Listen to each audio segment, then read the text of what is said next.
देवी कात्यायनी की 3 आँखें और 4 हाथ हैं। उनके बाएं हाथ में तलवार और दूसरे हाथ में कमल है।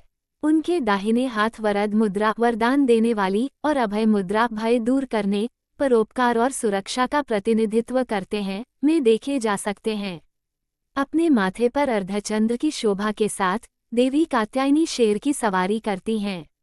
देवताओं के क्रोध से उत्पन्न कात्यायनी ने राक्षस महिषासुर का वध किया। वामन पुराण के अनुसार वह देवताओं की संयुक्त ऊर्जा से उत्पन्न हुई थी, जब राक्षस महिषासुर पर उनका क्रोध ऊर्जा किरणों के रूप में प्रकट हुआ था। किरणें कात्यायन ऋषि के आश्रम में क्रिस्टलीकृत हुई, जिन्होंने इसे उचित रूप दिया, इसलिए उन्हें कात्यायनी या कात्यायन की पुत्री भी कहा जाता है। कालिका पुराण जैसे अन्य ग्रंथों में यह उल्लेख किया गया है कि यह ऋषि कात्यायन थे जिन्होंने पहली बार उनकी पूजा की थी, इसलिए उन्हें कात्यायनी के रूप में जाना जाने लगा। किसी भी मामले में वह दुर्गा का एक प्रदर्शन या आभास है और नवरात्रि उत्सव के छठे दिन उनकी पूजा की जाती है। संस्कृत में देवी महात्म्य शक्तिवाद का केंद्रीय पाठ दिनांक 11 ईसा पूर्व। वामन पुराण में उनकी रचना की कथा का विस्तृत वर्णन है। जब देवताओं ने संकट में भगवान विष्णु को खोजा, तो उन्होंने और उनकी आज्ञा से शिव, ब्रह्मा और अन्य देवताओं ने अपनी आंखों और मुख से ऐसी ज्वालाएं उत्सर्जित की कि तेज का एक पर्वत बन गया, जिससे कात्यायनी प्रकट हुई, जो 1000 सूर्यों के समान तेजस्वी थी, जिसकी 3 आंखें, काले बाल और 18 भुजाएं थीं।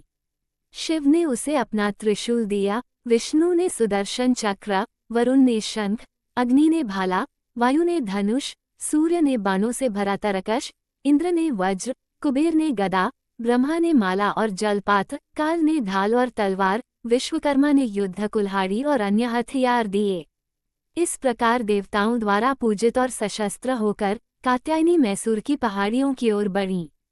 वहां असुरों ने उन्हें देखा और उनकी सुंदरता से मोहित हो गए और उन्होंने उनका वर्णन इस प्रकार किया। महिषासुर उनके राजा से कहा कि वह उसे प्राप्त करने के लिए उत्सुक था।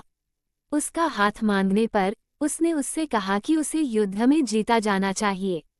उसने महिष बैल का रूप धारण किया और युद्ध किया। अंत में दुर्गा अपने सिंह से उतरी और महिष की पीठ पर चढ़ गईं, जो एक बैल के रूप में थे, और अपने कोमल पैरों से उसके सिर पर इतनी भयानक ताकत से प्रहार किया कि वह बेहोश होकर जमीन पर गिर पड़ा।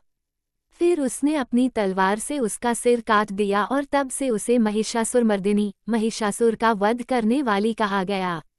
किंवदंती का उल्लेख वराह पुराण और शक्तिवाद के शास्त्रीय पाठ देवी भागवत पुराण में भी मिलता है।